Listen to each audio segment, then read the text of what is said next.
ప్రతి సండే మా ఇద్దరికి ఈ విషయంలో కన్ఫామ్గా గొడవ అవుతుంది. ఈరోజు చికెన్ ఎవరు తీసుకురావాలి అని చెప్పేసి. ఏంటో చికెన్ సెంటర్కి వెళ్ళి చికెన్ తీసుకురావాలంటే చాలా గిల్టీగా అనిపిస్తుంది. ఏంటి చికెన్ తింటావు కానీ తేవడంలో తప్పేముంది అంటారా? మేము కాశ్మీర్లో ఉన్నప్పుడు చికెన్ సెంటర్కి వెళ్ళి ఇలా చికెన్ తీసుకొచ్చాను అంటే మా ఫ్యామిలీలో వాళ్ళందరూ తెగ నవ్వేవాళ్ళు, నువ్వు చికెన్ సెంటర్కి వెళ్ళావు అని చెప్పేసి.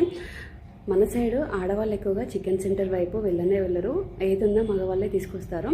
కానీ ఇక్కడ అలా కాదు, మనం ఉన్న ప్లేస్ని బట్టి సిచ్యువేషన్ని బట్టి కొన్ని అడ్జస్ట్ చేసుకోవాలి, కొన్ని నడుస్తూనే ఉంటాయి.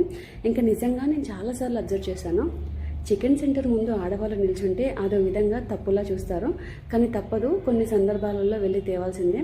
మోస్ట్లీ ఆర్మీలో ఎక్కువగా ఆడవాళ్ళు కూడా చికెన్ సెంటర్కి వెళ్ళి చికెన్ తీసుకుని వస్తూ ఉంటారు. నేను ఎప్పుడు చికెన్ సెంటర్కి వెళ్ళినా నాకు ఒక మూవీ సీన్ గుర్తొస్తుంది. ఆనంద్ మూవీలో హీరోయిన్ చికెన్ సెంటర్కి వెళ్ళి 2 కోళ్ళు ఇవ్వవా అని అడుగుతుంది. అప్పుడు అతను నవ్వుకుంటూ 2 కేజీల చికెనా అని చెప్పేసి అడుగుతాడు. సేమ్ ఇదే సిచ్యువేషన్ నా లైఫ్లో కూడా ఎదురైంది. నేను తెలుగక్క కాశ్మీర్లో చికెన్కి వెళ్ళినప్పుడు అక్కడ వాళ్ళు సేమ్ అలాగే చూసి నవ్వేవాళ్ళు. వాళ్ళు వచ్చేసి పక్కా కాశ్మీర్ వాళ్ళు, మనం వచ్చేసి తెలుగు, మనకి హిందీ అంతగా రాదు. ఇంకా ఎప్పుడు చికెన్ సెంటర్కి వెళ్ళినా భయపడుతూనే వెళ్ళే వాళ్ళము. సండే రోజు టీవీ ముందు కూర్చొని ఏదైనా సినిమా చూస్తూ తినాలనిపిస్తుంది. మీరు మీ సండేని ఎలా స్పెండ్ చేయాలనుకుంటున్నారో కింద కామెంట్ చేయండి.